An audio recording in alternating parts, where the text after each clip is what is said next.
Good evening and welcome to the broadcast of the Enid City Commission from the council chambers in the administration building on West Garriott.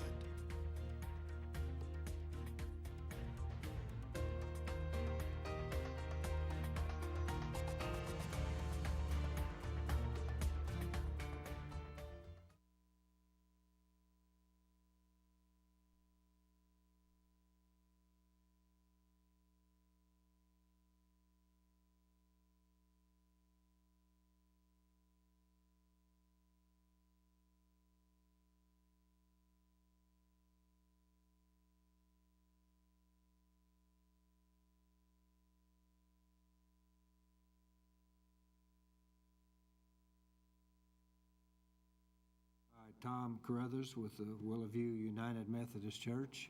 And after that, Rob, would you lead us in the flag salute, please?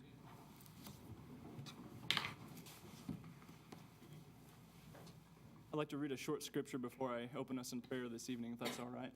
This comes from Colossians. It says, "Devote yourselves to prayer, being watchful and thankful, and pray for us too, that God may open a door for our message, so that we may proclaim the mystery of Christ. Be wise in the way you act toward outsiders. Make the most of every opportunity.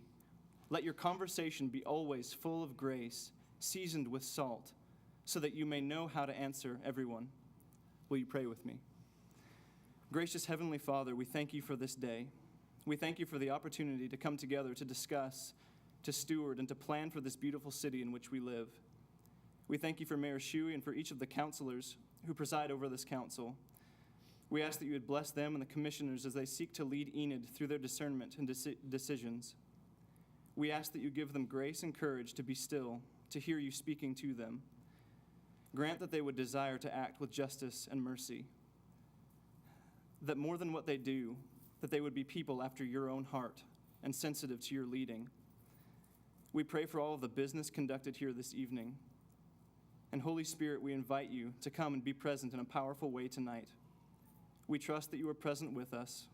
Please grant us to be mindful of your nearness. We thank you that through Jesus Christ, through his sacrifice, death, and life, you have rescued us, and you invite and empower us to live as your people. Thank you that you know all of the unspoken concerns and heartaches that burden us this evening. Please grant us comfort this evening and a deep sense that you are holding us and sustaining us. Please bless our city. Please grant it to be a place that reflects not simply the best of the Midwest, the best of our country, but that Enid would reflect your heart to all who live and visit. We thank you that you are a good God, and we pray all of these things in the name of Jesus Christ, our Lord and Savior. Amen. I pledge allegiance to the flag of the United States of America and to the republic for which it stands, one nation under God, indivisible, with liberty and justice for all.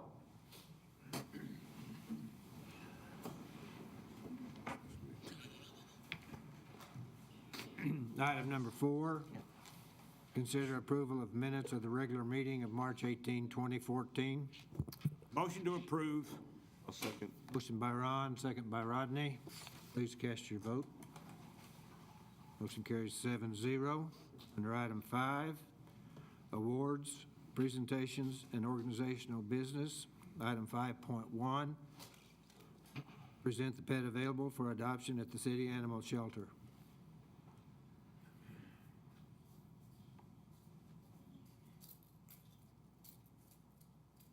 Gene Robertson with Enid Animal Control. What I brought is about roughly a year and a half to 2-year-old Lopso male dog. He's up for adoption tomorrow. He's a real laid-back, friendly dog. He minds good, rides in a vehicle good. We need somebody out there to adopt him, and we have a lot of animals that are up for adoption right now.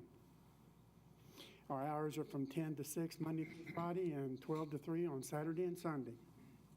Hey, Gene, bring the cat next.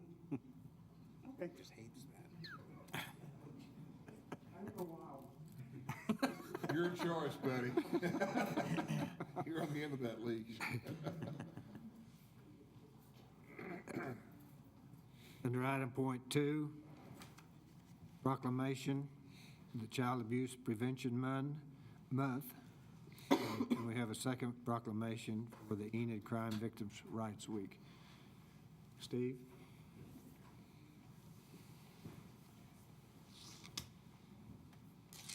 Thank you, Mayor. Good evening, everyone. Lori, welcome. Would you stand on, Mayor, which side do you want Lori to stand? What's your best side, Mayor? Yeah, okay. Okay.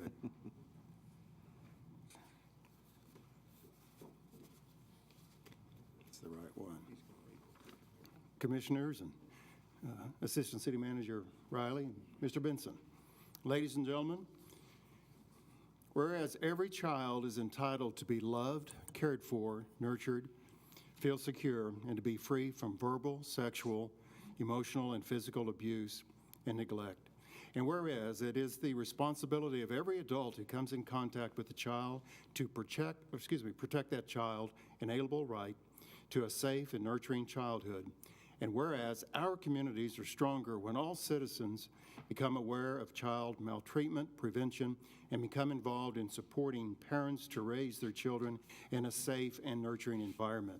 Now, therefore, Bill Shuey, Mayor of the City of Enid, does hereby proclaim April 2014 as Child Abuse Prevention Month and call upon all citizens, community agencies, faith groups, medical facilities, and businesses to increase their participation in our efforts to prevent child maltreatment and strengthen the community in which we live. Lori Leap is from the Garfield County Child Advocacy Council. Congratulations, Lori. Thank you all.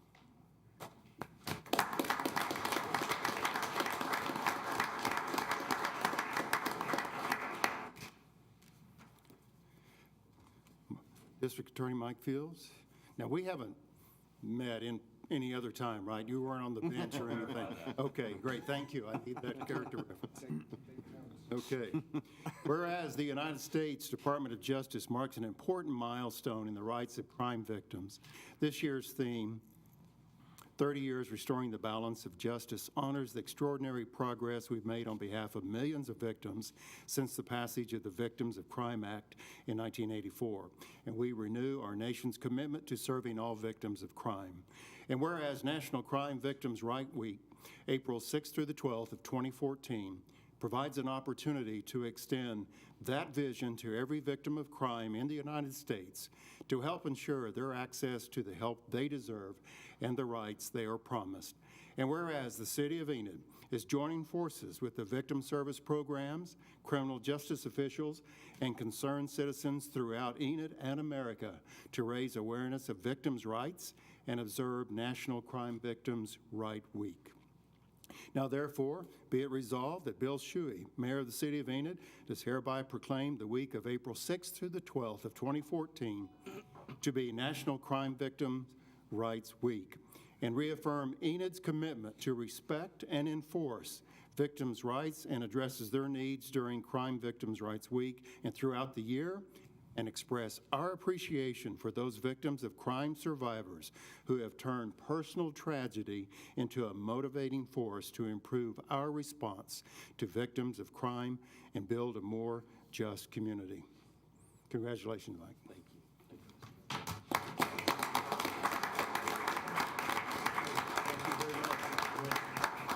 you. And commissioners, ladies and gentlemen, that's all of our proclamations for the evening.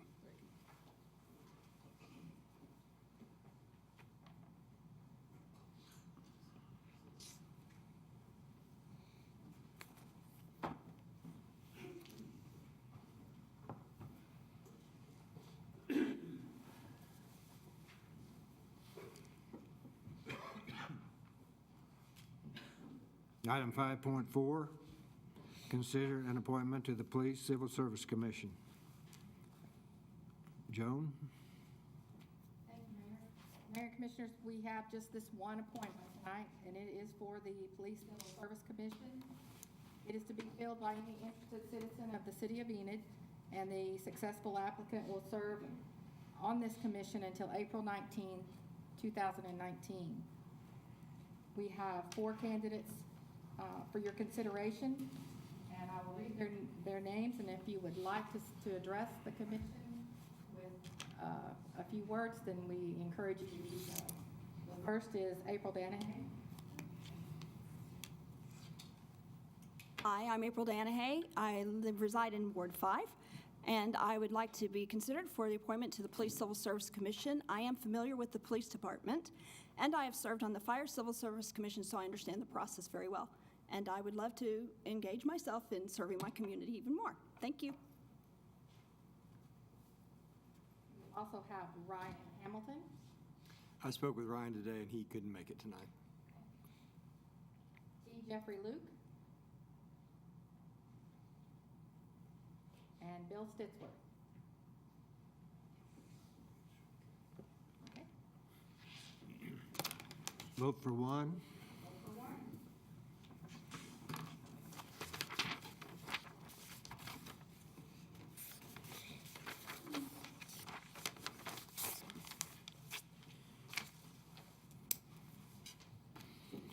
Do you bring your hotel pins just We will wait on you.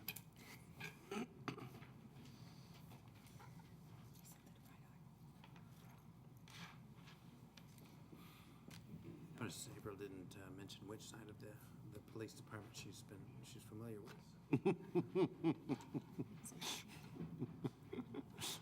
Is that loud enough?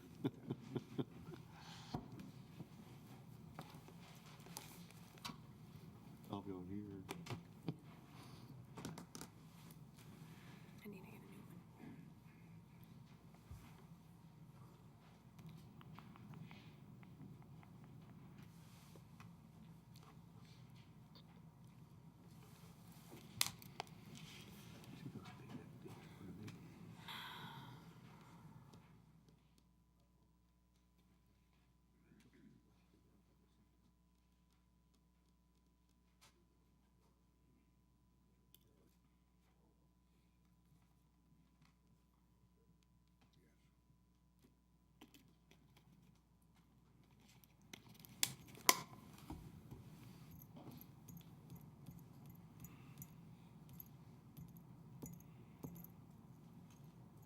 The new person on the Police Civil Service Commission will be April Danahay. Congratulations, April. Keep him straight over there.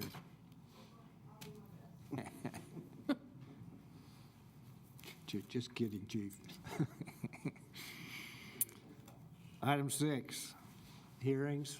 Item 6.1, conduct a public hearing regarding the 5-year consolidated plan and consider $454,097 of proposed allegations from the fiscal year 2014 Community Development Block Grant funding cycle. Good evening, Mayor, City Manager, Commissioners. This year, we're anticipating the exact same amount. We haven't heard that it's going to be any less or any more, so therefore, we're anticipating $454,097. I included the recommendations. Our funding committee convened on March 6th and decided on how they would recommend funding. And you have your list here, so if you have any questions, I will answer them for you. Any questions? Am I correct in that you will be back in 2 weeks also? You have to do this twice. Yes, sir. Any questions? Thank you, Stephanie. Thank you. Signed up to speak to it? No? No questions. Item 6.2, conduct a hearing on a land use amendment for property described as 2 unplatted tracts in the part of the southwest quarter of Section 3, Township 22 North, Range 6 West, Indian Meridian, Enid, Oklahoma, from medium-intensity commercial designation to high-intensity industrial designation. Chris? Thank you, Mayor, City Commissioners, City Management. We are on the east part of our town, right here at 30th and Chestnut. My next slide will take you into the site. This is 30th Street right here. This is Chestnut. Road tracks are right here. Enid Iron Metal are right off the picture. This parcel right here is Marsall's. I show in this slide that the current zoning is C3. The intended use is for Grand Energy. It's going to be a secure truck parking yard for them. and they will do some minor maintenance to their vehicles, and that becomes important when we talk about sanitary sewer here in a minute. In this slide, you can see that 30th is a major arterial. Chestnut is adequate to carry the traffic. We have plenty of water available to the site. When we look at a land use change, we want to make sure that we had roads, water, and sewer. The only piece that's missing here is the sanitary sewer. It's off to the west a little bit, but unable to bring it over here and still be underground. It's substantially distanced to the south to bring that sanitary sewer line up. And when we examine the operation there, it's just going to be a few maintenance workers doing maintenance on the trucks.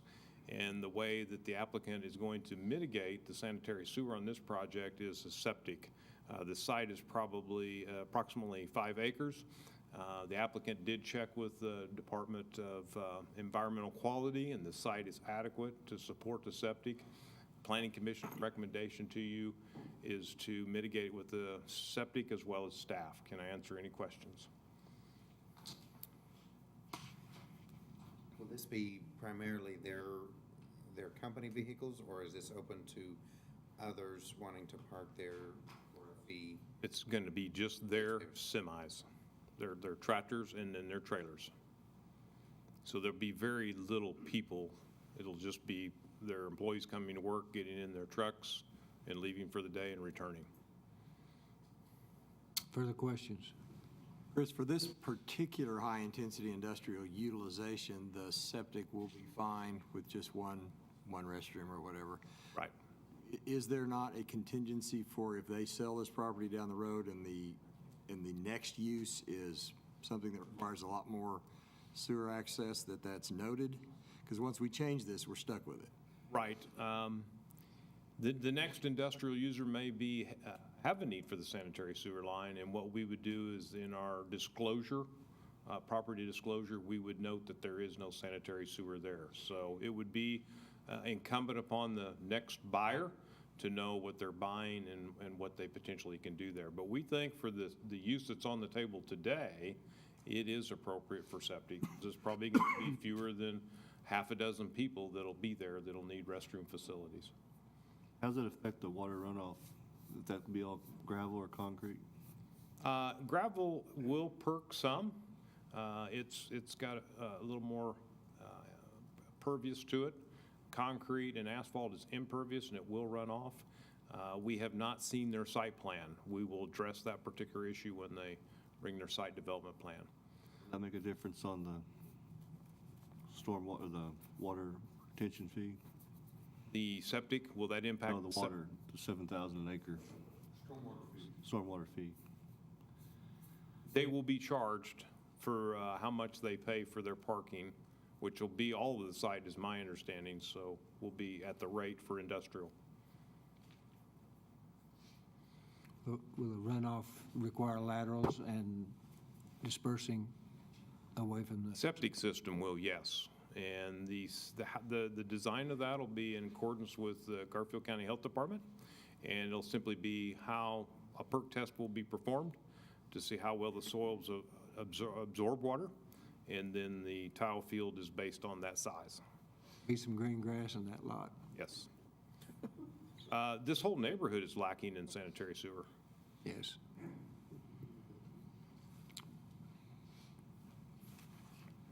Thank you, Chris. You're welcome. Item 6.4. Three. Keep me on my toes. It's our job.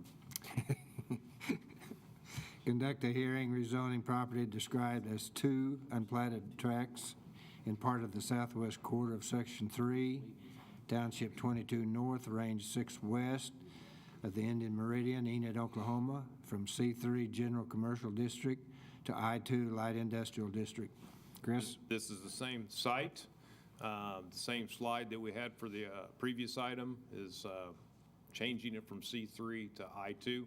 And the reason for is I2 is the appropriate zoning district for truck freighting yard. Questions? Moving to item 6.4. Conduct a hearing rezoning property described as a tract of land in the east half of Section 11, Township 22 North, Range 6 West, the Indian Meridian, from I-1 Planned Industrial Park District to I-2 Light Industrial District. Chris? Thank you, Mayor, Commissioners, City Management. This project is for FedEx, Federal Express, and it is located at 54th and 412. It already is, the land use is correct in high-intensity industrial. The current zoning is I-1. They want to have a truck freighting facility. Our zoning ordinance says that needs to be I-2, and that is the reason they're here for the rezoning. So land use is not an issue. We have plenty of water, 20-inch water line. We have a 12-inch sanitary sewer. We did discuss at the Planning Commission, was the road system adequate for this? And I included this slide for you that I did not have for the Planning Commission, but here's the site that what we're looking at for FedEx. The concern is there a right turn lane movement off of 412 onto 54th? And there certainly is out there at this point in time. It's recommended for approval. Well, I'm sorry, we're just doing the hearing. Is that a creek bed there? It is a watershed there, Commissioner, yes. And the drainage inlet is right here and outlet is here. Is there, I guess, a plan to divert that? Oh, so it's not really going to affect it? Yeah, it is. A little bit. It'll clip this into their site.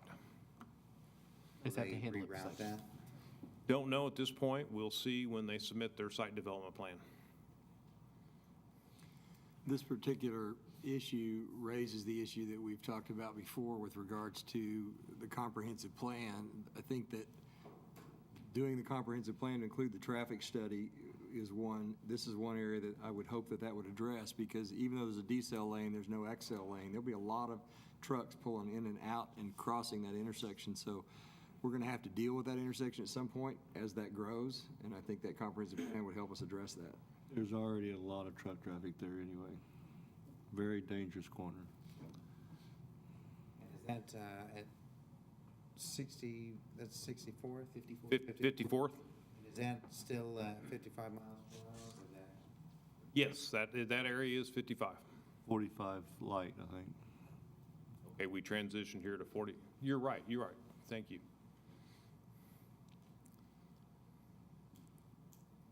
Further questions? Thank you, Chris. We'll move on to item 7, community development. 7.1, consider a resolution to modify the land use map of the Enid Metropolitan Area Comprehensive Plan 2025 from medium intensity commercial designation to high intensity industrial designation for property described as 2 unplatted tracts in the part of the southwest quarter of Section 3, Township 22 North of the Indian Meridian, Enid, Oklahoma. Chris? Thank you, Mayor, City Commissioners, City Management.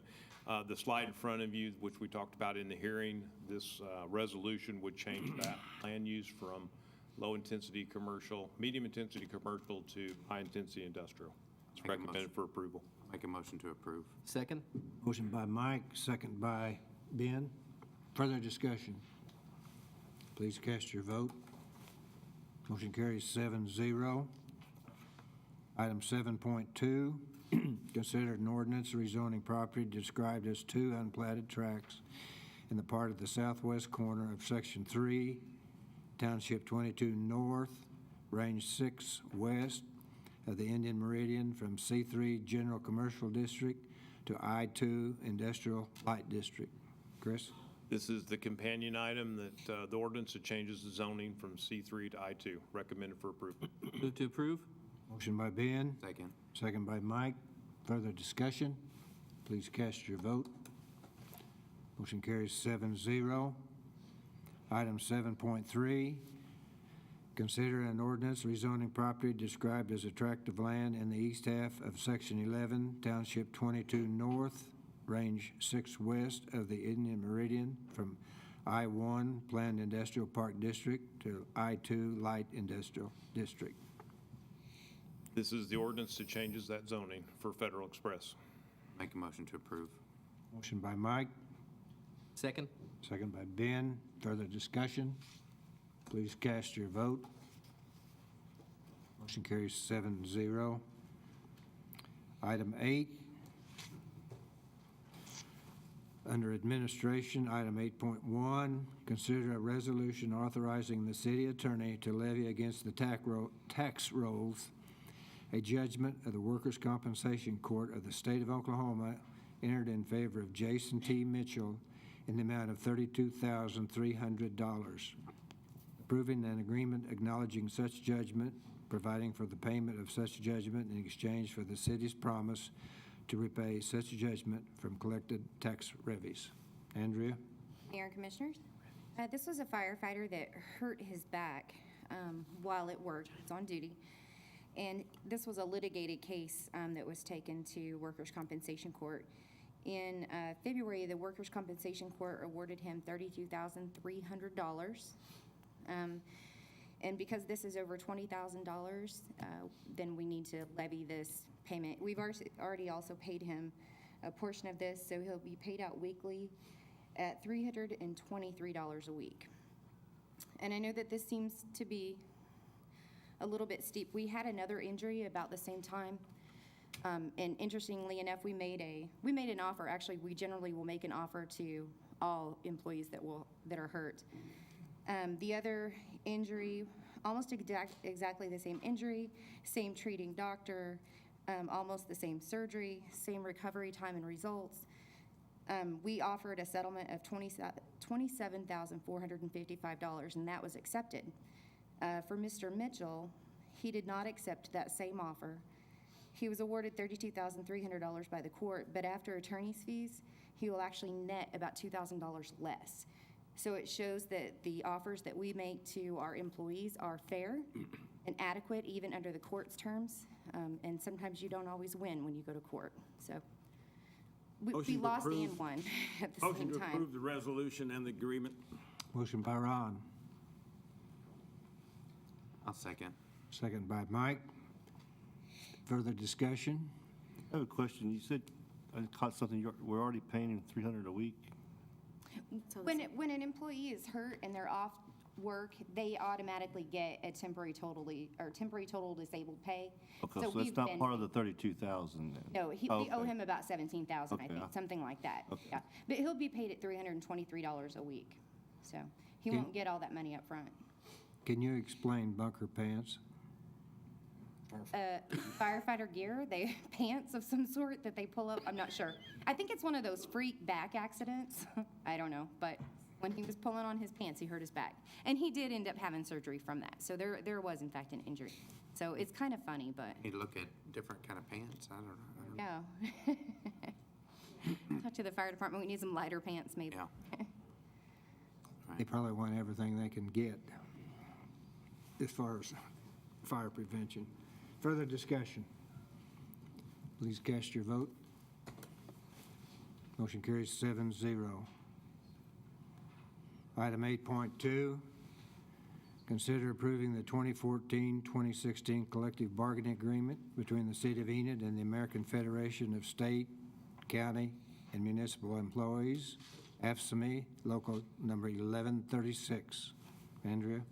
Mayor and Commissioners, this is the collective bargaining agreement that was negotiated between AFSCME and the city after their election to get recognition of a union in our city charter. The negotiations went very well. The city was able to reserve every one of the rights that it passed in the ordinance just prior to the negotiations. There are very few changes from what is in place now. We're still going to observe 11 holidays. The union personnel are still eligible for all the same leaves that they were eligible for yesterday. The city will determine what kind of insurance is available and make it available. The city will continue to pay longevity pay. One change is that the city would pay standby pay at $1 an hour instead of 75 cents an hour. Union personnel would still be eligible for tuition scholarships to attend school. The city will give to union personnel an annual payment of $200 to cover the cost of jeans, trousers, coveralls, and coats and things like that.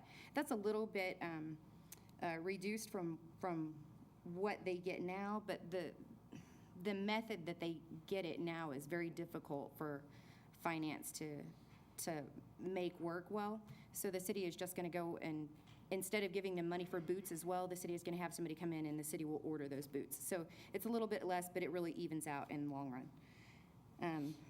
Then they're going to follow the same drug and alcohol policy that is in place now, and it is a 2-year agreement with a 3.5% cost of living increase each year. I'd be glad to answer any questions. The standby pay, is that on-call, or is that if they are at a site and? It's basically on-call pay. We just call it standby pay. It's when they get to go home, but they're eligible to be recalled at any time, so. And what is that going to do to our budget? You know, if you're talking about hundreds of employees, you know. That's about $25,000. $20,000 a year. Very minor. I move we approve. Second. Motion by Ben, a second by Mike. Further discussion? Please cast your vote.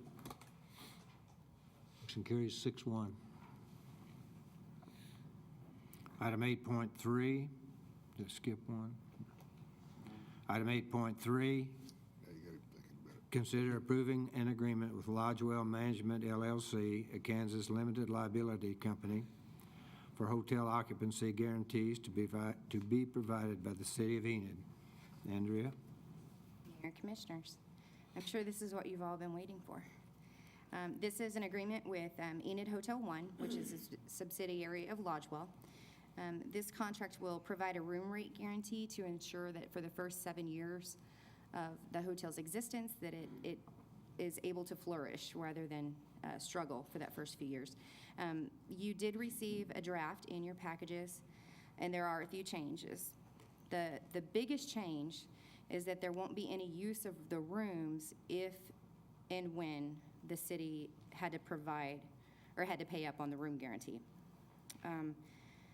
We also added EEDA to the contract rather than just the city of Enid, because under constitutional law, the city can only contract for 1 year at a time. So the EEDA can carry that burden for the full 7 years. We added language that clarifies that this agreement does cover retail spaces. I know that was a question. Oh, sorry, that's another agreement. Okay. Sorry, I know I'm confusing you. And we corrected the formula on page 2. Commissioner Van Hooser pointed that out for us. So the formula was incorrect. The dollar amount was correct when you added it up, but the formula was incorrect. So those are the only changes from the draft that you received earlier. You said that the first item was that there were not use of the rooms? No use of the rooms. Kind of a big change. Say again? Kind of a big change. It is a big We change. offset that with a negotiation on management fees. We did. So the dollar amount that we would be responsible for was actually reduced in one contract to provide for this concession on this contract. So we're very, very happy that we've been able to negotiate to a middle ground.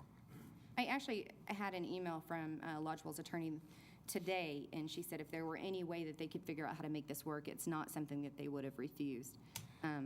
But it was just going to be too difficult and perhaps even impossible to make work with financing, where if if the city paid a room guarantee for last month, at some point in the future, it would be able to use a room later. It's just too difficult. You'd be taking revenue away from yourself anyway. You gave up a room that you could rent based on a guarantee in a previous month. So again, we made it up. A very generous offer by Lodgewell on the management fee. What is that offer? What is the change in the management fee? I know we're jumping ahead, but just before we consider this, what's the concession that we received? The management fee would, it changes, the offer for the management fee was $3,500 a month, beginning actually almost immediately. Isn't that for the parking garage? Yes, that's the management fee of the parking garage. Plus 50% of the proceeds, or the proceeds after expenses. And we have changed that to a sliding scale, so that the very maximum that they can make is $3,500. But if they bring in revenue of $12,000 or less, they would only be paid $2,000 instead of the $3,500 for a month. And it goes up from there. It's $2,000 and then $2,500 and then $3,000 and $3,500. So it's encouragement for them to make more money, and then of course the city makes more money in return. There's also another issue, and we don't have that before us today, but we're in a different area of management. a standard, or a standard percentage agreement would be about 7%, and they're looking for about 5%. And we don't have that before you today, but that's another area in which that, they're giving to try to. So to just cover so I this. understand, and again, I know we're jumping ahead to a different agreement, but the management agreement is management of the parking garage and retail spaces? Yes, it is. So Yes. that's $3,500, no more than $3,500 a month to manage all parking facilities and whoever's leasing those retail spaces. all It'll be that. $3,500 a month, but they also still get the 50% of the. Okay, I thought the way you had said that, it I'm was going sorry, to be no yes. more than 3,500. Well, no more than 3,500 on the flat rate part of it, but they would Plus- still receive the 50% of Profits, excess basically. revenues. Okay. Plus Over and expenses. above expenses. Over and above expenses. Okay. Yes. And then the other 50% goes to the city. And we have largely committed ourselves to this particular room guarantee pursuant to the master development agreement. Is that correct? That is true, yes. There are some details in this agreement that have not been discussed before now. But the fact that the city is going to give them a guarantee has already been decided, and that was back in February. I move to approve. I have one question, if I may, Just a regarding minute. this, just a Ron, let's clarification. get a second. Yeah, go ahead. Motion by Ben, Second. second by Mike. Ron, go ahead. On the room guarantee, it's always been explained that we were going to guarantee 40% of Yes. the rented. But then in this agreement, it actually looks to me like more likely that we're just promising or guaranteeing that they'll make on rental of rooms at least $220,080 per month. Because they could actually have more than 40% of the rooms rented and not make that much money. Right, we are not guaranteeing an amount of money per month. The city is guaranteeing 40% occupancy, and that the formula will remain the same, but the nightly cost per room may change. So, But the formula is that we'll guarantee at $140 per room, even though they may not charge that much. That's the way I read the agreement anyway. no, that number is put in there as a placeholder just to say if the room was $140, then this So is it'll how actually much. be just what the actual room rate is. It'll be the going room rate, right. And it may not be the cheapest room, but the average for the room prices, they anticipate being $140 a month. I So that's the understand number that, that was but, used. most of the time when you go to a hotel, you always get some kind of discount for Pricing. belonging to some organization or various and sundry things that can affect the room rate. The guarantee is the percentage of rooms rented and not the amount of, So it'll be the actual 40%, price they get for the rooms. yes. Do you know what? That's actually in the formula, Ron. I think it's number D in the the is. example. Maybe there's a formula I haven't seen. Example comes out exactly as you said, but in the definition of Yeah. what goes in those boxes, D is the room rate at the time. So if it's $200 or if it's $50, it will account for that. What did those charts show that our average rental, I'm sorry, say again? what did the charts that we got show what the average rental room was in Enid? I don't have that information. Eric, do you know that? Marcy probably does. 149 is the average. No, the percentage of rental. Oh. You said average. Occupancy rate? Occupancy rate. 64.7. Are you asking for occupancy or average daily I'm rate? not sure. Mayor, what was your question? I'm asking occupancy. Occupancy has been 71%. What was the 64? 62.3 is the national average, Okay, and ours is 74, 71%. 71.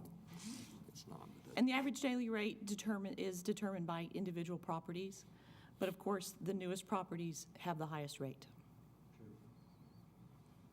Is this guaranteed, Andrew, monthly, quarterly, or yearly guarantee? Is that taken every 30 days or every quarterly, or?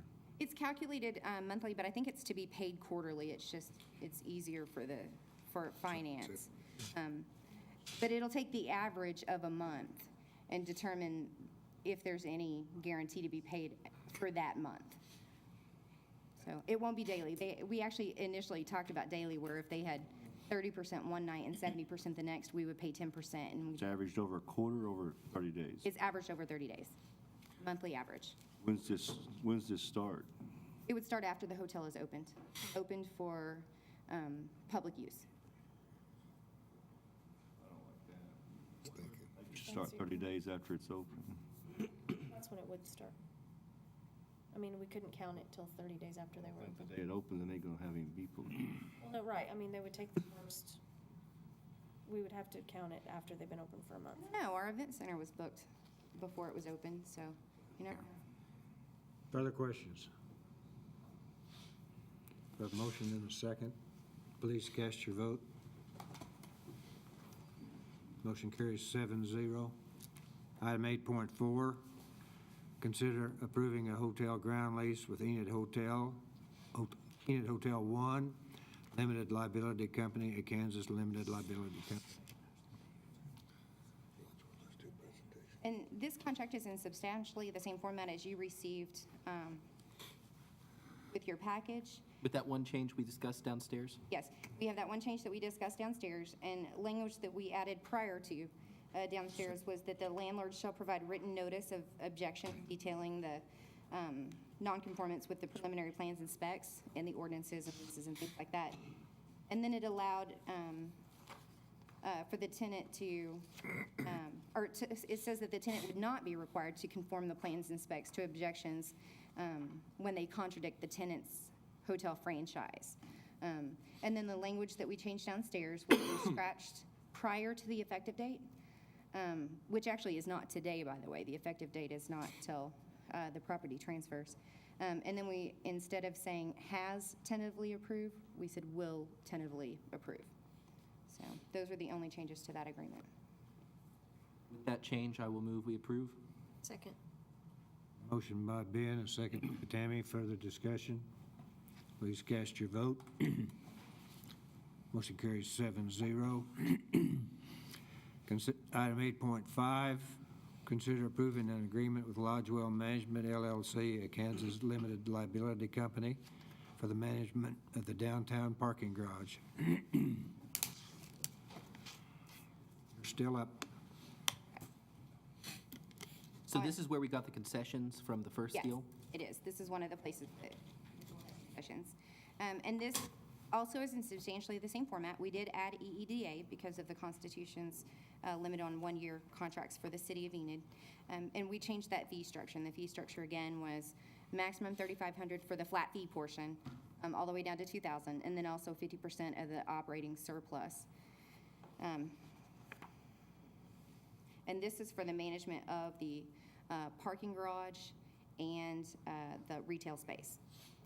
Andrea, can you, clarify what is being done with EEDA versus City of Enid? I know that, we can only contract for a year at a time, but right. Is this agreement with Lodgewell and EEDA, or is this City of Enid, EEDA, and?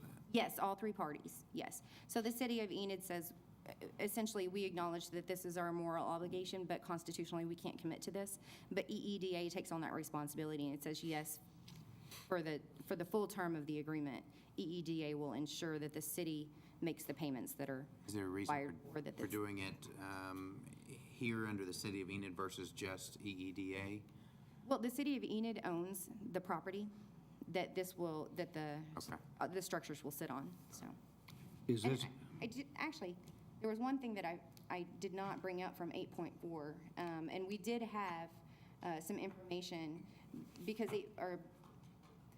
the hotel ground lease and the development agreement include language that would allow the commission to approve the design of the structure. And we have a short presentation that we could bring you.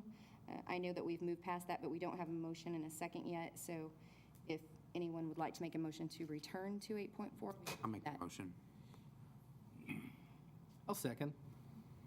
motion by Mike, second by Ben. I have a question. Yes. Is this in essence a 15-year contract? Which one? The management agreement? 5 years with 2 automatic renewals. Yes, it would be 15 years in total, yes. Unless one of the parties terminated the contract prior.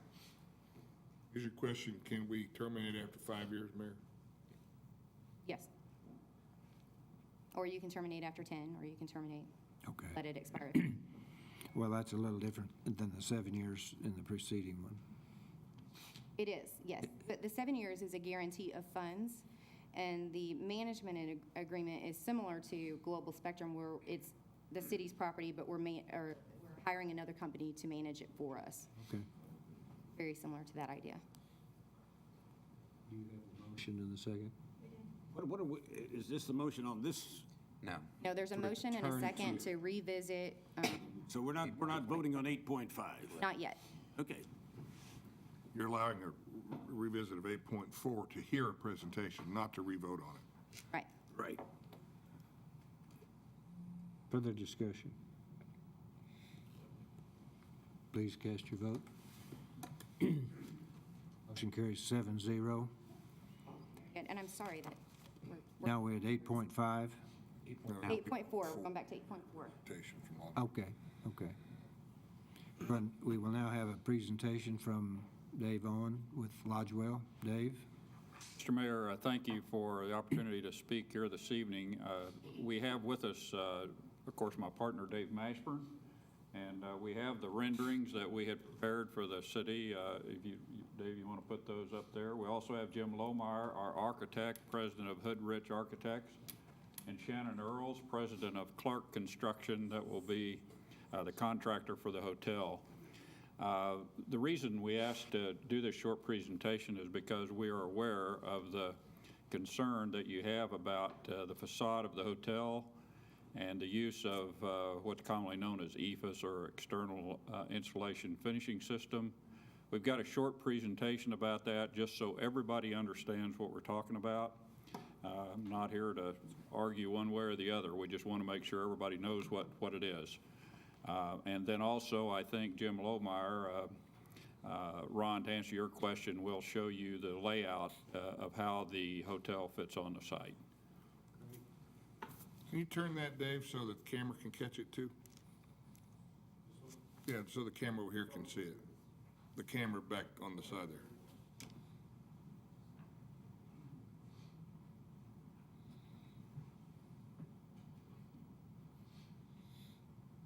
We've got it on our computer. Yeah, that's just for the viewers. Okay. Well, thank you all. We're really excited about where we're at. We've had a lot of great discussion. We've secured the franchise. We've been in constant communication with them, and they're very excited about the project too. A couple of things I wanted to point out just real quick on the renderings, and then I'll let Jim kind of walk you through the EFIS and the other components to it. But the last time we made a presentation, you all had some suggestions, and we've implemented those into the project. If I can point to this. You can turn it back around now for the commission if you wish. One of the suggestions, well, one was to do a rendering more specifically of the garage. And so we've done that. That's this lower rendering. The other was, if you will remember, originally the garage was just sort of a horizontal band situation of the garage floors. And someone suggested, could we carry the facades, which are reminiscent of the old Crest building, down to the garage also. And so we did that, and the other suggestion was that might be an opportunity for some signage as well. So you'll see that reflected here. So we're listening to your ideas and suggestions. And with that, I'll let Jim kind of walk through the design and the EFIS system too. And I might add too that between myself, Jim, and Shannon Earls, we've done literally hundreds of millions of dollars in hotels. And we've learned the pros and cons of EFIS. And it's a legitimate question to raise, certainly. But I think over the years, we've learned what to do and what not to do. And it's become, you just, as Jim will actually show you, you just don't see a hotel project anymore that doesn't use it. It's a very effective system, but it has to be applied correctly, and that's part of the key to it. Thank you, Dave. Mayor, Commissioners, thank you for having me here this evening. Dave kind of briefly touched upon the design a little bit, and I guess I'll step up and talk a little bit more about that. I think that one of the things that we tried to do with this overall concept was to honor the Crest building, which of course is at the corner right here. And I think that what we tried to do is pick up on the details of the Crest in certain panels, and these are the brick panels. We'll talk about brick and EFS in just a minute. But I think I wanted to really focus on this brick panel right here where some of the details, again, are reminiscent of the Crest building. So we have it right here, and then we also have it on the main entrance to the hotel as well. And I think that I don't think it's all of my reasoning for that was to put EFS on the building, and I'll show you some examples of EFS in just a minute. But part of that, it kind of sets the brick elevation apart where we have the detailing of the old Crest, or at least reminiscent of the old Crest. We've tried to kind of highlight those areas, and sometimes that tends to set that out a little bit. It also gives it a little bit of variety as opposed to just a complete brick facade and brick facility. It breaks that facade up a little bit in the downtown fabric. We've also got kind of a modern element in the corner that's a little different, that we wanted to do something a little special on the corner there. So we've added some glass, and of course you can see we've got a stone base to the facility that wraps around completely. We carried some of those elements, as Dave mentioned. I think we listened, and I think there were some comments about the parking garage, and could we do some more things there that would really add some detail to the parking garage. And of course the lower elevation here, this lower rendering, shows some of the more detail. And again, a little bit of reminiscent of the Crest. We've got a large sign on the parking garage, and of course the retail, an important component on the base of the garage that we've got along the street here. So just a little bit of background about how we got to where we are here today. But again, we did listen, and I think what we wanted to be respectful of the Crest building as much as we could. I don't know what you all are seeing, but I apologize for the smallness of this. I just kind of wrote out some things on the EFS, and we'll talk about EFS. As Dave mentioned, we've done quite a bit of work in the past, and most, if not all, of our hotel properties around the country have always incorporated some type of EFS in the facade, whether it be panels, whether it be the top portion of the building, and the lower portion, we've always put some kind of stone or brick base. And I've got some examples, and I just highlighted some things that we do typically that is in addition, and it's a little bit more than what your EFS product. I know that you've heard that name, and there's been issues that occurred back in the probably early to mid-90s. There were issues with what they called EFS. And we've gone back and we've solved some of these issues. We saw where the issues were to the point where we actually have worked with an outside consultant that actually works with us and came in the 90s to say, here's what you need to do to make the buildings watertight and weathertight. And so there's some certain specifications, some issues that we've gone through to make EFS a better product than probably what you all are imagining. I'm going to show you, we're jumping to some slides of some projects that we've done that I hope you're all familiar with in Oklahoma City. This is a Marriott Residence Inn in Oklahoma City in Bricktown. And you can see I've kind of pointed out some of the areas. I actually took these photographs myself, so I apologize for the photography. I did this a week ago Sunday. So this was taken from my phone. I didn't want to make these look good. I've got beautiful pictures of these buildings when they were completed, but this is really what it looks like today from my hand anyway. And again, I apologize for the photography up front. But I really wanted to show you kind of what we did in Bricktown and Residence Inn. We do have that kind of alternating panels where I've got brick, EFS, that kind of alternating pattern, which kind of is a nice thing, and it kind of breaks that facade up. And so I point to the areas where EFS is located. We've got actually 2 or 3 different colors of EFS. You can see the top gable portion. Sure. Again, it's a little bit hard in that slide, but and this was completed in March of 2007. So we're about 7 years old with this product that's there in Oklahoma City. If you go to the next slide, this is just the front portion of the building. Again, I'm kind of pointing out where areas of EFS are located. We have it on the front canopy. We have it up the center. And of course, where the signage is up there where it says Residence Inn Marriott, of course. I appreciate the pictures. Do you have any pictures of EFS in a building that's 15 years old? Well, we're getting closer. Okay. A little bit older. I mean, I don't know about 15. I'll take you to Courtyard by Marriott in Oklahoma City. Again, just right next to the Chesapeake Energy Arena. Wanted to show this project. This is a project, and this one, we're getting a little older, 2004 that this is completed. So we're 10 years old on this project. Again, you can see what we've done. We've got brick and stone at the base, and then we've got ephes trim on the balconies, the columns. And pretty much on this project, we didn't really alternate. We just did it all from basically really a third floor up. We went ephes all the way. So if you go to the next slide. And you're starting on the back side. This is actually the elevation that's facing the arena. You can see around the stair tower there, and then we wrap around, and all the guest rooms around the rest of the building there are all wrapped with ephes on the back side. Okay, now we're getting to something a little bit bigger, a larger scale, I should say. This is the Embassy Suites in Norman that we completed. This is in 2008, so now I'm going back up in time, so not quite as old as the Courtyard. But here's a project where we really did, it was so massive, and we really did use ephes around the entire tower, and then we highlighted it with brick on the base of the building, and we have ephes trim. I point out on the front canopy we have ephes. And then we also have decorative trim around the tower tops. All those little elements you see around the top, even on the low single story, are all decorative ephes trim. You could, just from a cost standpoint, it's just much more cost effective for us to do this on a large scale building like this. And then there's another side shot, again, a little bit closer in, showing some of the trim I just mentioned on the single story.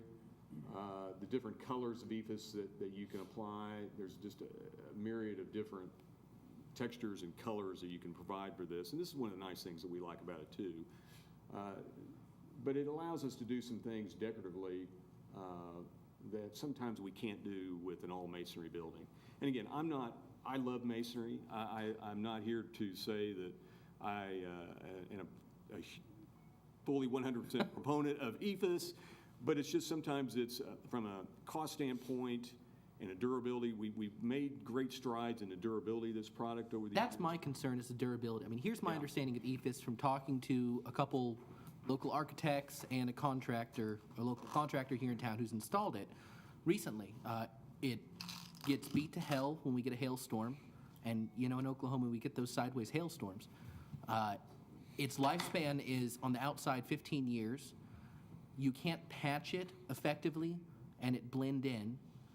The problem with patching it, say we do get a hailstorm, it gets beat up. You really can't just go put a patch on it like you could say if it was traditional stucco and paint it and it matches. You have to rip off the facade, put it all back up.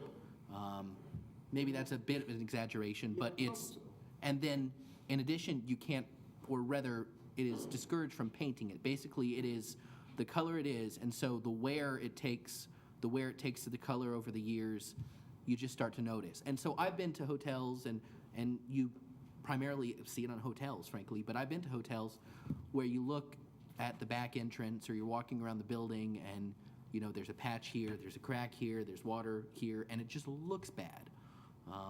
I know that it's roughly half the cost of doing a brick facade, if you're just doing roughly a facade. Some of the processes we use for our ephes, and again, I mentioned that in the very first slide, I kind of spell out some issues that we tend to do that's above and beyond what a typical ephes spec would be.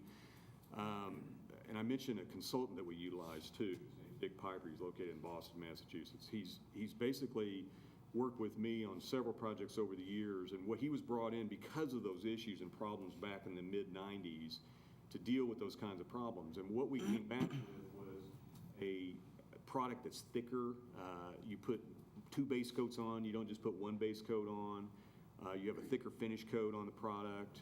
There's some things you can do that make this a much superior product than maybe some of the things that you see out there that I would probably say, that's not really good. All I can say is from my experience, I guess, and probably Shannon too, for here, you can speak here in just a minute, is, and show you examples of what we run across. And we've had good success with it. We've had a good success, but I think we've got the right spec. We've got the right consultant that's helping us prepare those specifications.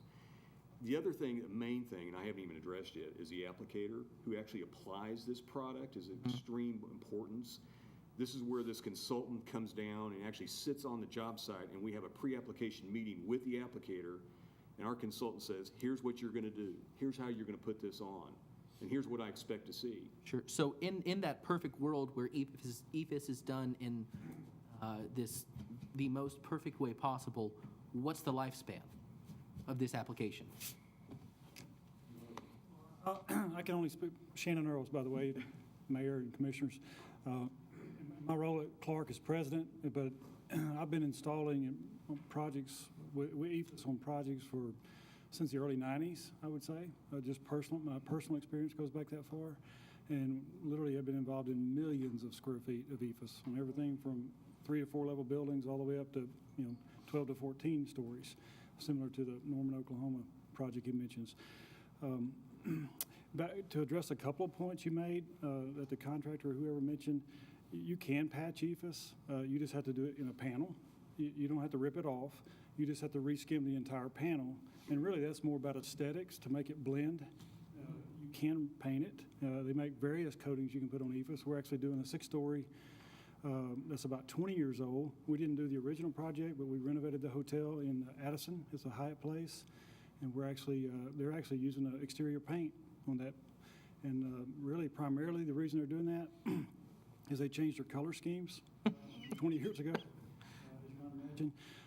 Again, I don't own stock in Stowe or Drive It or any other EFIS system, but applied right, it's a good product. And just because it's more economical, I would say it doesn't make it inferior.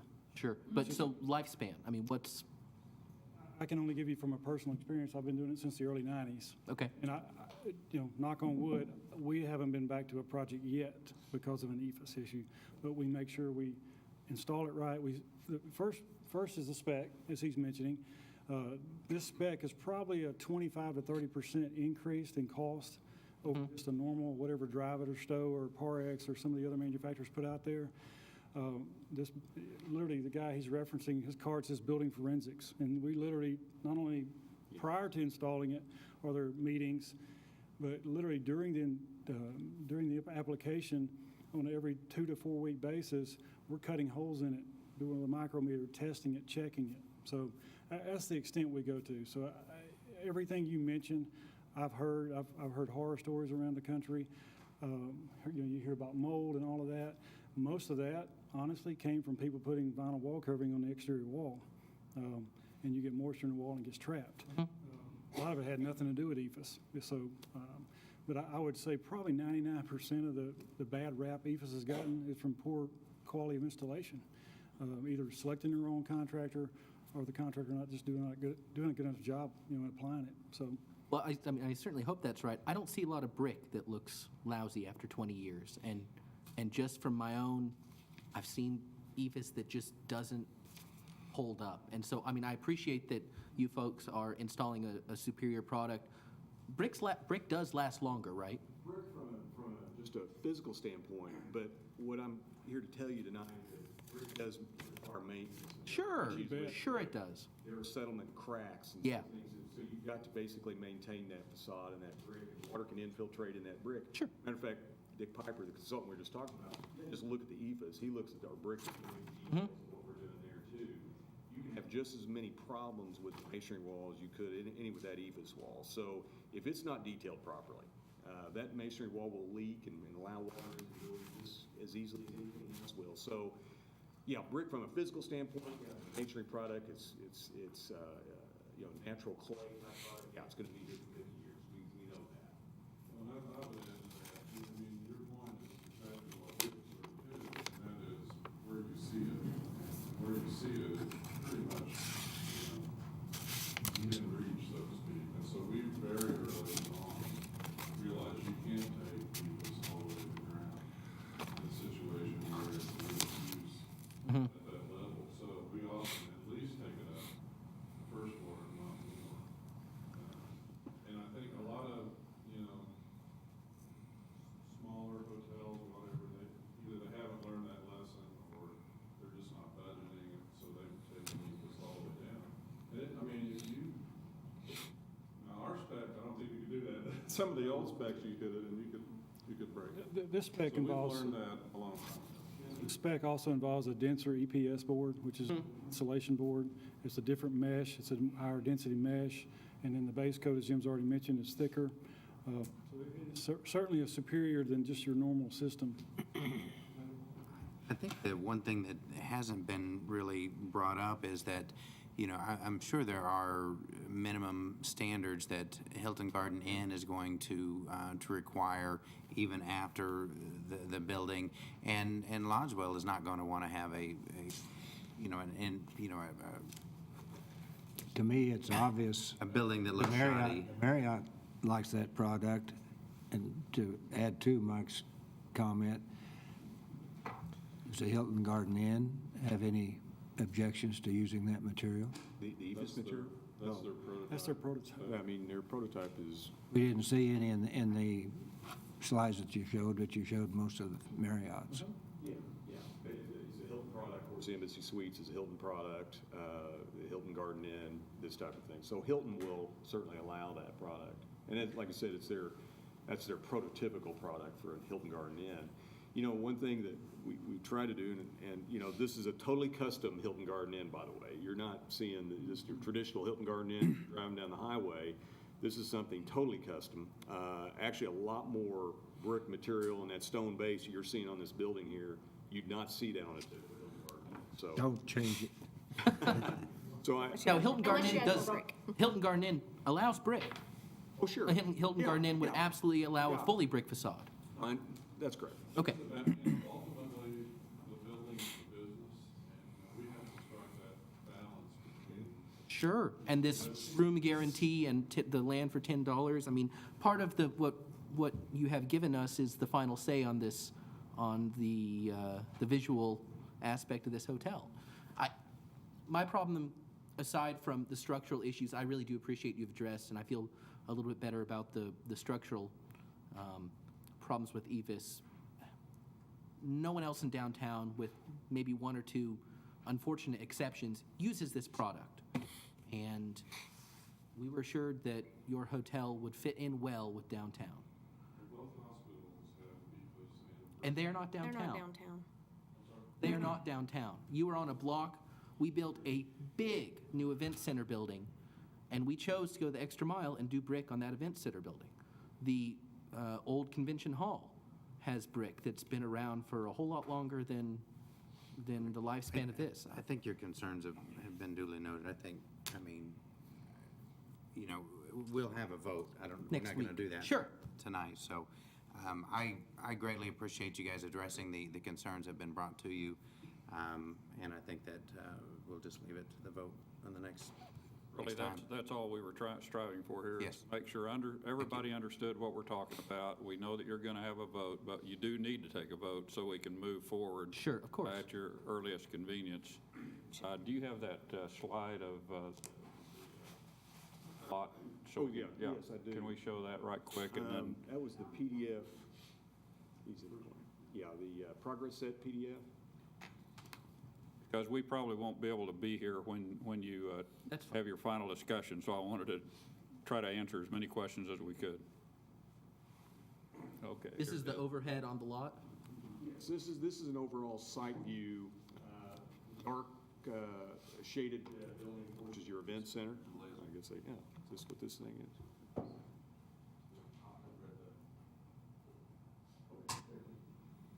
There's your event center, right here, of course, your beautiful event center. Parking garage is located right in here, down here. And then the L shape right up in here, of course, is the new hotel.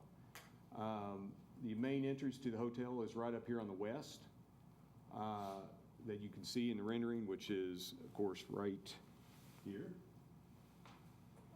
And then on the parking deck, the entrance to the parking deck is right here.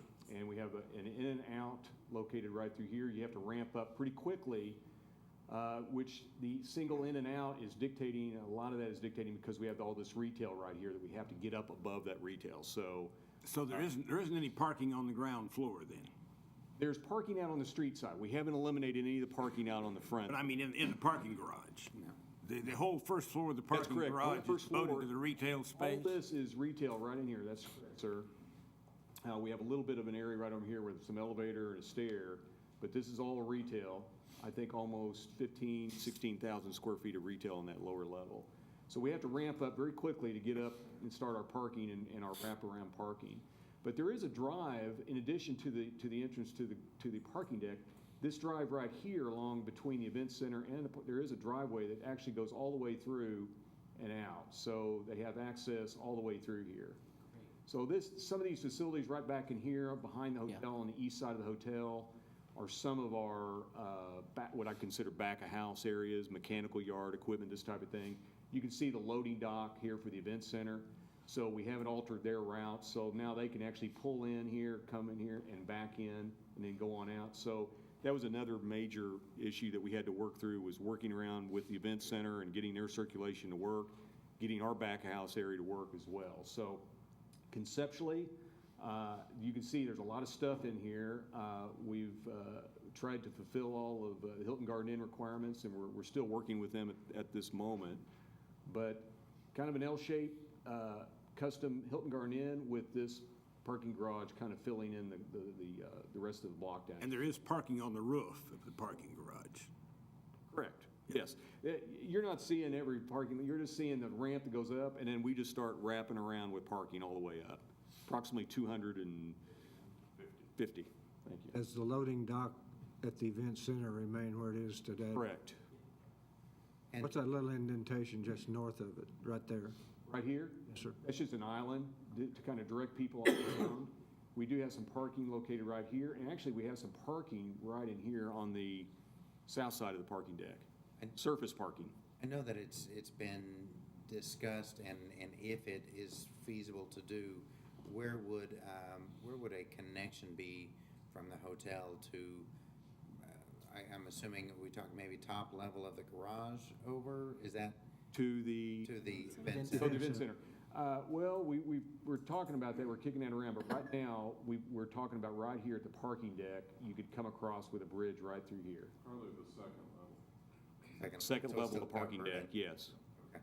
And when you enter into the event center, is that a public available space? Is that? Walkway?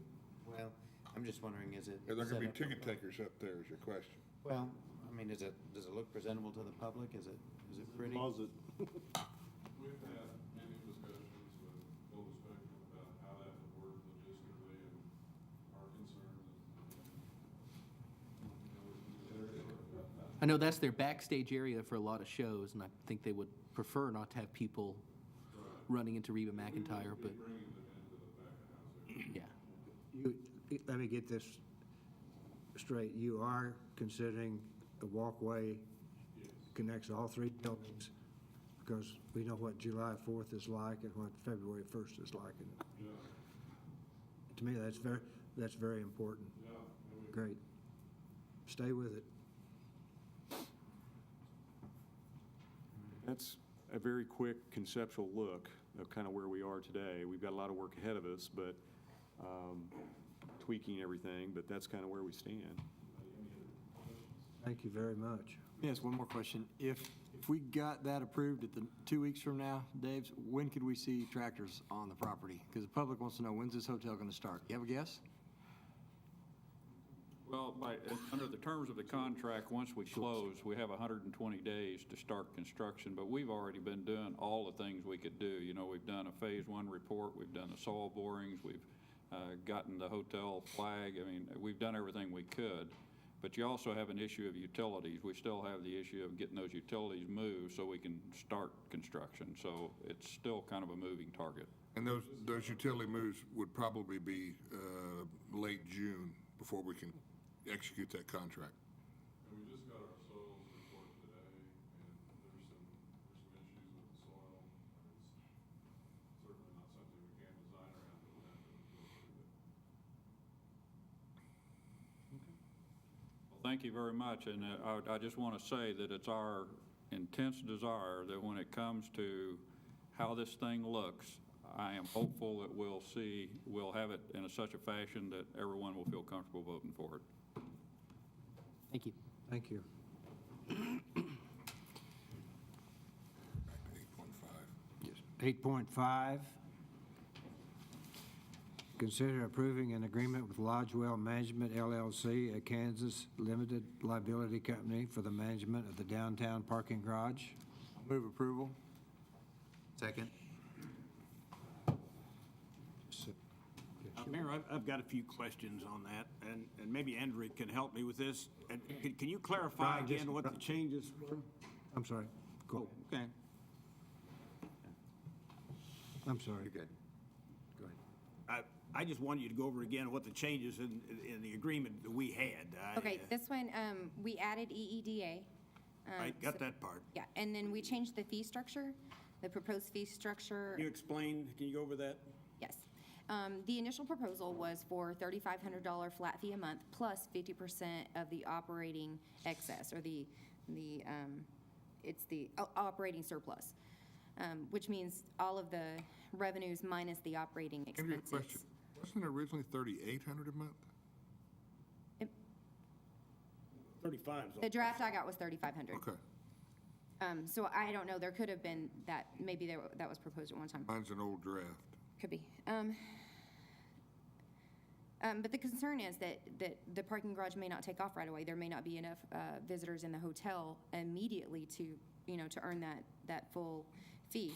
So we proposed an alternate scale where that if the parking garage and the retail spaces make $20,000 or more per month, then for that month, the manager would be paid $3,500 in the flat fee plus 50% of the operating surplus. And then it goes down from there. If the revenue was $16,000 to $19,999, the management fee would be $3,000 plus the 50%. And then $12,000 to $15,999 would be $2,500 per month plus the 50% of the surplus. And then $12,000 or less would be a $2,000 flat fee plus the 50% of operating surplus. So there's some encouragement hopefully there for Lodgewell to make as much money for them or as much money for the city as they do for themselves. We have any idea what we're going to charge for this retail space per foot, or? We do not know at this point what the cost will be, what the rental fees will be. We do know that they will be rented at basically prevailing rates. It won't be discounted in any way. It won't be more, but the rental rate should take into consideration the surrounding properties. So To set those rates. the city will set those rates. And will the management, are we talking a separate manager, or is this going to fall under the hotel general manager's purview? Is this a garage manager? I don't know what Lodgewell will do. Lodgewell will be paid to manage the structure, and they will decide from there who they'll put in charge. That's one of the questions I had, because we're going to be paying for whoever they hire. Yes. And whatever assistance they need. Yes. Do we have any idea of how many people it will take to operate the parking garage? The question I raised is whether or not we couldn't operate the parking garage with our own people. Well, I don't have that information. There are two issues there, Commissioner. I think I communicated those to Yeah, you did, but I still don't have any idea, what this additional cost is going to be. And my concern is that the parking garage is not going to generate enough income to cover the expenses that we have. Well, you have an option there, Commissioner. You own this garage, and the excess parking places that are there, you can set those fees.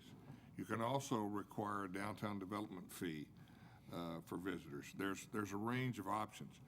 We're not in the garage business. It's not a core service capability of ours, and we not only don't have the people, but we don't want to have two different corporate identities, if you will, or two different levels of service in the same facility. That's not a core issue that we're willing to take on from the city. This is a very attractive rate, and it gives us the capability that all of the management, much like Convention Hall and the Event Center, is under one flag. And to me, that is a tremendous benefit. Well, what I'm concerned about, though, is we're talking about investing $6 million in this project, talking about borrowing $6 million to build this parking garage. And based on our previous construction experience, that probably won't be enough, or there'll be significant expenses on top of that. And to me, if we're investing that kind of money, and I don't see where we're going to realize any great profit. I'm concerned about it. Well, you're right on one point. We don't know what the cost is going to be, much like the event center, which came in under budget. So who's to predict that this won't do as well? Well, except as you explained today at lunch, we started out talking about $25 million, and we know that at this point, we've well exceeded $35 million. And that's after the governing body made conscious decisions to add infrastructure to the facility. That's what I'm concerned about. Well, then you get the vote. Yeah. You're the guy. I'm only one vote, as you well know. But anyway, it's a major concern to me as to whether or not we need to borrow. We've already, on top of the money that we had to spend, we borrowed $10 million. Now we're borrowing another $6 million to put up a parking garage that I don't feel like we need.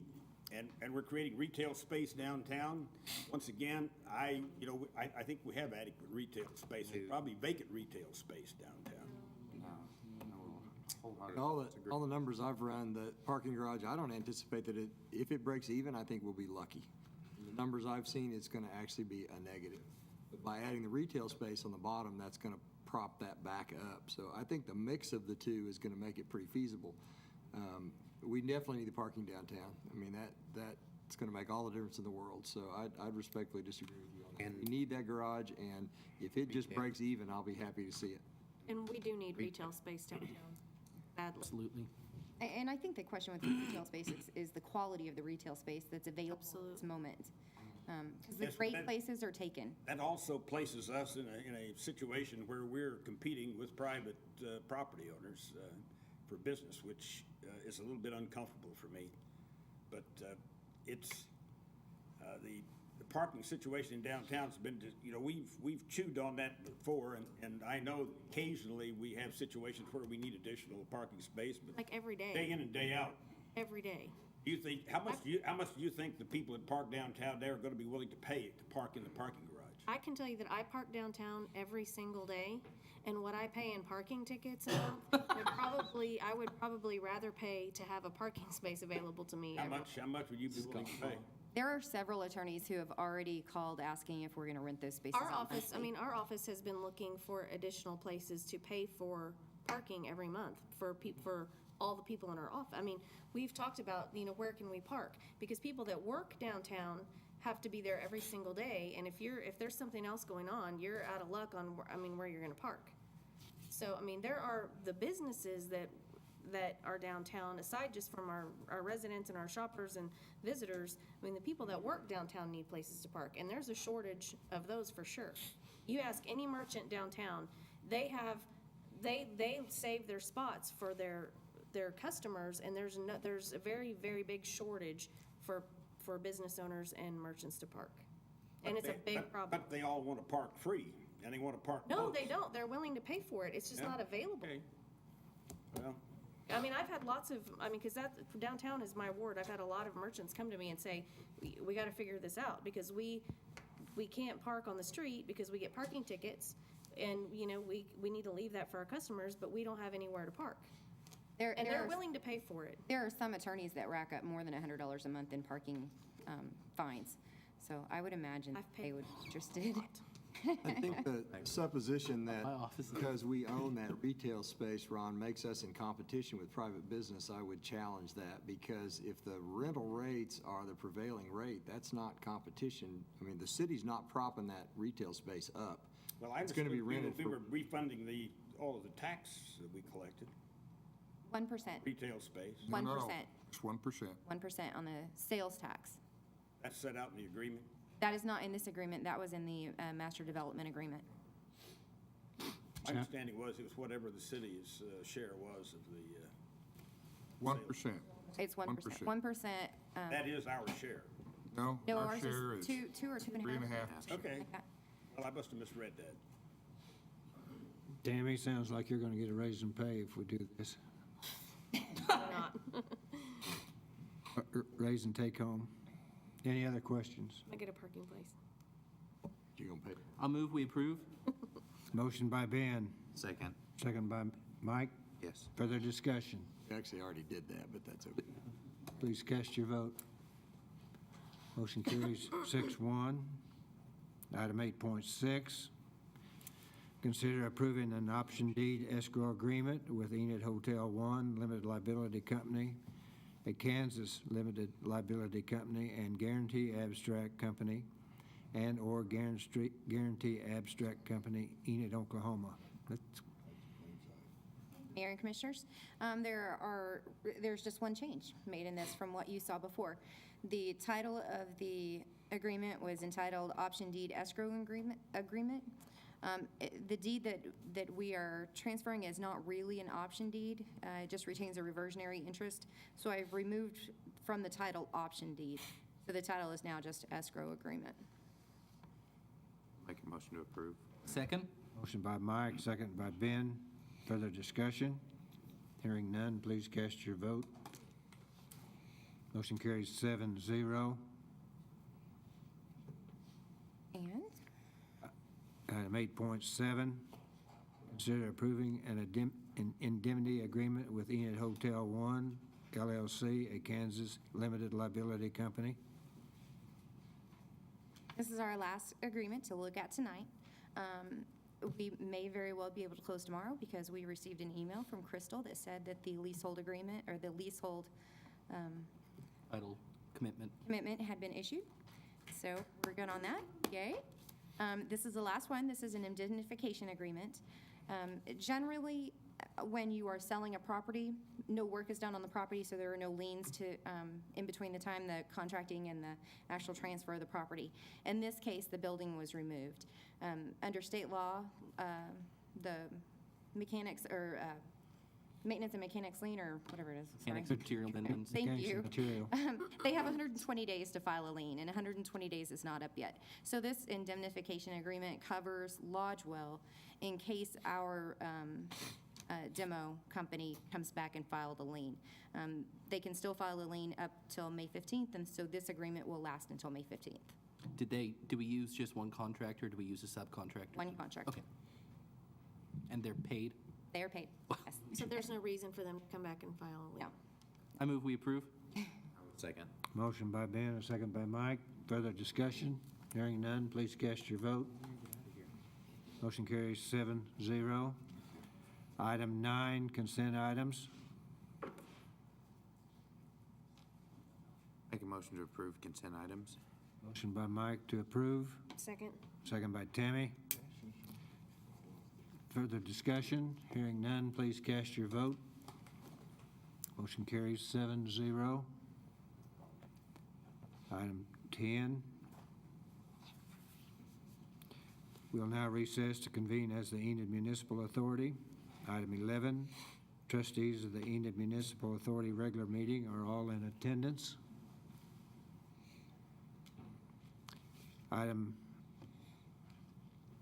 12, Enid Municipal Authority regular meeting is in session. Item 12.1, consider an agreement with professional services from the Stover Group, Stillwater, Oklahoma, to consult and support daily operations at the wastewater reclamation facility. Yes, Mayor, and Commissioners, City Manager, yeah, this is a agreement with the Stover Group out of Stillwater.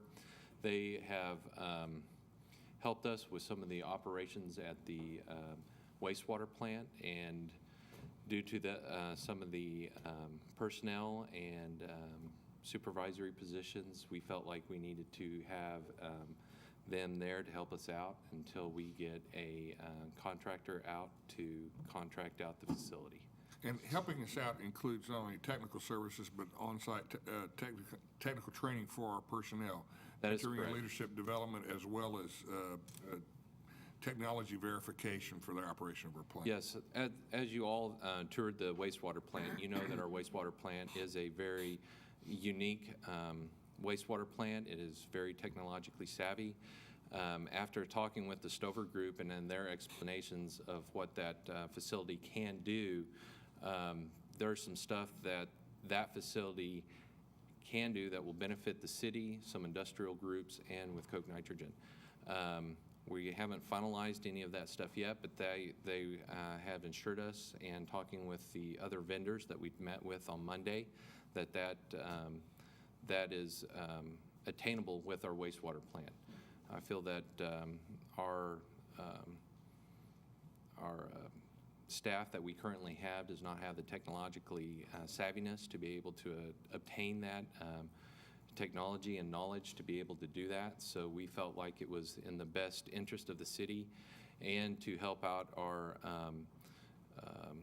employees out with the training is to help us until we can get a efficient person to run the wastewater plant.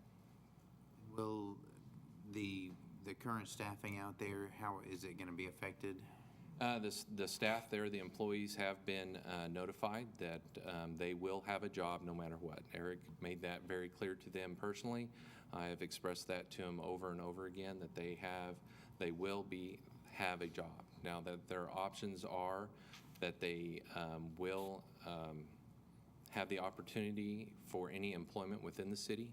As you currently know, we do have open positions within the city that the personnel can apply for. Those positions can be as a increase in pay if that's what happens at that time, or a decrease. That is their choice in which they can do that. Second option is whoever is chosen for the RFP for the wastewater plant, they do have the opportunity to hire those employees. Again, that is the employee's decision if they choose to do so. The third option that was presented to them is if they haven't found a job in that amount of time until we're totally out of the wastewater plant, that we would sign them to a different facility or department to their liking, and then they would still have the job that they have. So those. How many employees do we have out there? Currently, right now, we have 5 employees. So we're not talking a large We're not talking a lot of employees. We were up to about 12 employees at the wastewater plant, so that has reduced to quite a bit of employees, a lack of employees. So that is another reason why we sought out the professional services of the Stover Group until we could get everything lined out until May. I also want to point out this fee per month is a temporary operating cost. The permanent outsourcing contract we anticipate will be much less than this. Yes. The first month was just about almost to that, but after we got everything lined out, what personnel we need, what personnel we didn't need, the costs have a reduction in the cost of that per month. But again, we hope to have a selection and present it to you by May 6th. How long has this been open, the new one? It went out for bid on March 17th. On the new plant? Facility. The new facility has been in operation since November of 2012. We're just kind of figuring out now that we don't know how to run it, or? It's not that we didn't know how to run it.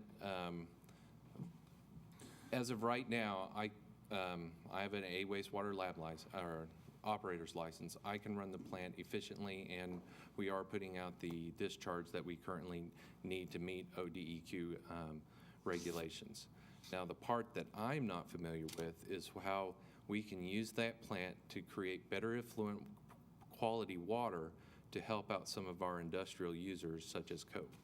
And it isn't also part of the problem that you can operate it, but at a much higher operational cost? Theoretically, if we get these people in, they will help us operate in a way where we are having to put less money into it to keep it running. We were using, correct me if I'm wrong, we were using more than probably was absolutely necessary of the chemical additives and the material going into it. Yes, that is correct. Okay. But it also provides us a peak level efficiency that we have been unable to achieve today. Now, you recall that I proposed this outsourcing over a year ago. We backed away from it because we thought we could achieve the desired end. Clearly, that's not possible. And the way that we develop a water source that is reducing in phosphorus in compliance with all the total suspended solids, the BODs, and all that other stuff that only the geeks at DOQ worry about, means that we can deliver a better end product to our gray water users. And that's a critical element because we'll produce 12 million gallons a day. Right now, we can't do that, but we know that our plant capability with these additions, we built a plant that exceeds our capability to operate, I guess is what I'm saying. Now we can achieve that capability, but we have to have the right capability running. The cost reduction of reducing those jobs and switching those people over into other positions, many of whom came from original positions anyway. A lot of the folks who work at wastewater treatment plant were born, spawned, and trained in other departments, and they'll return to those in some cases. This is the best, most efficient return on your investment. Whenever we were first initiated with it, it was pretty clear to me that just even a regular operator had a more, almost the same type of knowledge that I have as a wastewater. So I'm getting high quality of employees for a lesser price, basically, for the operation of the plant that can be able to get to those results above of what is already required by ODQ. Do you have a projected net, difference that we might see? And granted, I understand that, wastewater treatment is a service, a needed service of the city, so I don't expect it to make a profit necessarily, but by, the efficiencies and things like that, do we expect this to be minimized some because of the other efficiencies? I would say that the efficiencies would be, I would say that they would be lower than what they currently have been. Like you said, we've used an ample amount of overtime to house this plant, and by the help and guidance of the Stover Group, they have kept us down in overtime, have kept us down in this, but we're just doing the bare minimum. Not that the bare minimum is not great. We're putting out great effluent quality water, but to put it above more than that with the efficiencies that these, whoever gets that bid, they can achieve what we're needing out of that plant and for the other industrial users within the city. Do we think that our effluent at that point would be sufficient for Coke without their RO system? I can't say percentively yes, but when talking with the two entities on Monday, both of them had high expectations that because we have a verticell reaction, as I discussed with you a little guys at the wastewater plant, because of the nitrification and denitrification system within that system, if we increase our blankets in the primary clarifiers, it does create a different type of biological activity, which then, what they say, sucks up all the phosphates. And that's what we want. We want them to suck up the phosphates, and then when that sludge or the waste gets pumped over to the digesters, that those phosphates are still there, and we decant them and press them out as quickly as possible, and that enables us to be able to remove the phosphates. On top of that, there is some copper and some metal removal within the verticell reaction. Now, this has to deal with the type of bacteria that's within the nitrification and denitrification system and in the primary. So this has all been explained to me like that, but if I have to go look under a microscope and ask me what type of bacteria am I looking for underneath the microscope, I can't tell you. Right. But at worst case, I mean, even a minimal purification would. That is correct. But from both entities, they are very confident that they could actually produce quality effluent type water that Coke industry wants. Right now, their emphasis is phosphates to get down below 1.0 parts per million. Is that right? Or milligrams per liter, Chris? Is that one? It doesn't. It doesn't matter. Yeah, that doesn't really. It doesn't. It's 1 parts per million, and their confidence that they can actually reach that to 1.0 or lower within our system, and we didn't even buy the system to do that. So with that being said, and with talking with them on this, they're like, oh man, this. So this is a really good deal, isn't it? It is an awesome deal. I mean, I was just. Class is dismissed. Bottom line, it's good news for Coke. It's very good news, and when you find out that you buy something and you get more for your money, you're like, wow, Right. So this we is did a that really on good purpose. deal, huh, Rob? Yeah. Rob, when you were my chemistry teacher, it was a lot more exciting than that. Well, I'm sorry, I don't have a board to draw There on. you go. I'd move we approve. I'll second. You have a motion by Ben, a second by Mike. I have one more comment. When you're talking about 12 million gallons, keep it up. Thank you. That's a lot of gallons every day. 12 million of them. Further comments? Please cast your vote. Motion carries 7-0. Item 12.3, approval of claims in the amount of 406. 4.2. One. Yep. Easy there. Too much affluent in my brain. Sorry about that. Item 12.2, approve an agreement acknowledging and providing for the payment of the judgment of the Workers' Compensation Court of the State of Oklahoma, entered in favor of Jason T. Mitchell. I'll make a motion to approve. Motion by Mike, Second. second by Rodney. Further discussion? Please cast your vote. Motion carries 7-0. Now, item 12.3, approval of claims in the amount of $416,594.04. Move to approve. Motion by Ben, Second. second by Rodney. Further discussion? Please cast your vote. Motion carries 7-0. We'll now adjourn to convene as the Enid Economic Development Authority. Trustees of the Enid Economic Development Authority regular meeting are all present. Item 15, Enid Economic Development Authority regular meeting is now in session. Item 15.1, approve an agreement with Lodgewell Management LLC, a Kansas limited liability company for hotel occupancy guarantees to be provided by the City of Enid. I'll make a motion to approve. Motion by Mike, Second. second by Ben. Further discussion? Please cast your vote. Motion carries 6-1.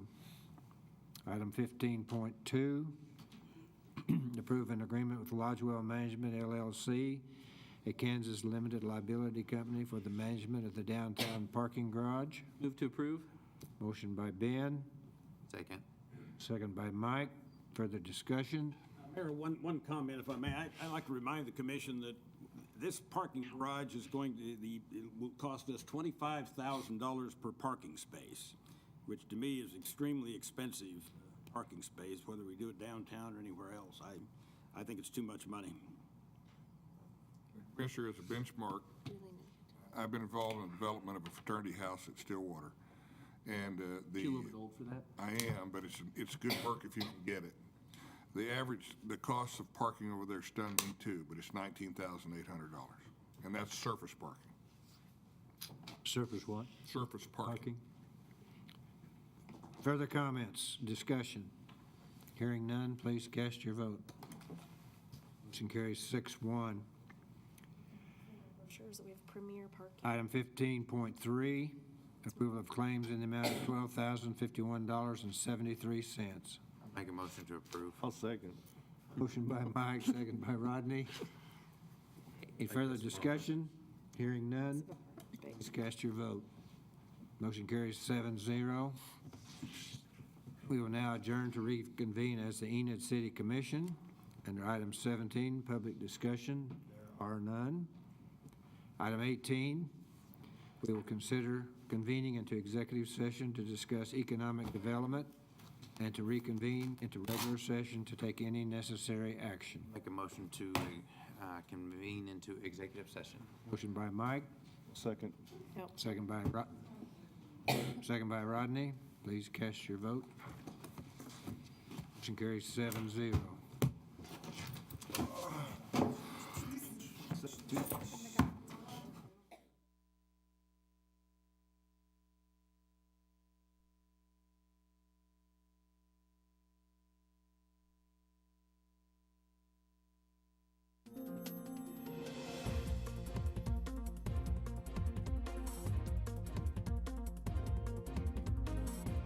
Thank you for joining us for the Enid City Commission meeting. If you have any questions or comments, visit our website at enid.org.